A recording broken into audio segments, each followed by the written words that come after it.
Who's there? Your nightmare! It all started when my wife, Clara, and I moved into the house on Willow Lane.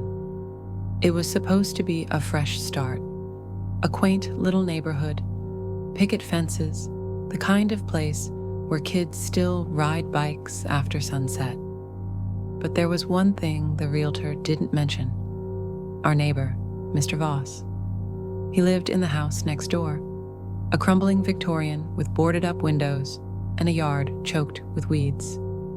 We never saw him during the day, but at night, at night, Mr. Voss was very active. Every evening, like clockwork, we'd hear his back door creak open at 3:07 a.m. Then came the sound of trash bags, dozens of them, dragged across the gravel and dumped into a rotting pile behind his shed. But here's the thing: he never took out the trash. No garbage trucks, no bins, just those black bags swelling like tumors under the summer sun. Clara joked he was composting, but the compost doesn't whisper. After a week, the smell began. It wasn't just rot, it was sweet, cloying, like burnt caramel and meat, the kind of stench that clung to your clothes, your hair. Our dog, Rex, refused to go near the fence. He'd just stare at Mr. Voss's yard and whimper. Then, one night, Clara woke me up. "Do you hear that?" she whispered. I didn't, but she swore the bags were moving, rustling, twitching, like something inside was breathing. The next morning, we found a dead crow in our yard.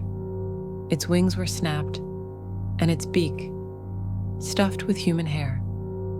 That's when we decided to look. We waited until midnight, grabbed flashlights, gloves, and climbed the fence. The bags were warm, sweating. Clara sliced one open with a pocket knife, and we froze. Inside were teeth, hundreds of them, molars, incisors, baby teeth, jumbled in a Ziploc bag.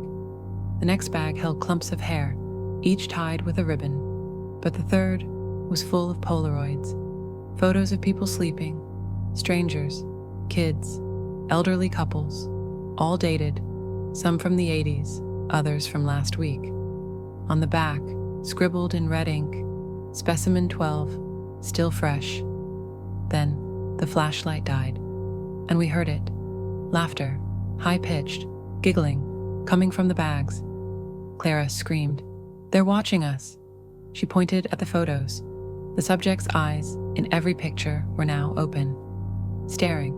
We ran, but as I vaulted the fence, I glanced back and saw Mr. Voss standing in his doorway, not holding a knife, not holding a weapon, just smiling, and his teeth.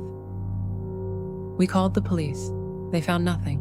No bags, no photos, just an old man who smiled too wide and said, "Kids these days, always imagining things." But 2 days later, Clara vanished. Her phone was on the kitchen table. The last search: missing persons on Willow Lane. Dozens of names popped up. Residents who disappeared over 30 years. All lived next door to Mr. Voss. That night, I sat alone, clutching Rex. At 3:07 a.m., the back door creaked open again.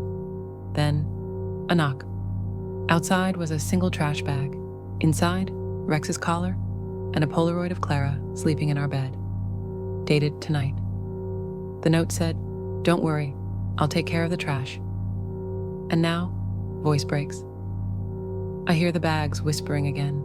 They're saying her name. Clara, Clara, Clara. So, next time you move into a new neighborhood, ask yourself, why is the house so cheap? Why does the realtor avoid your questions? And most importantly, why does your neighbor never take out the trash? Sleep well.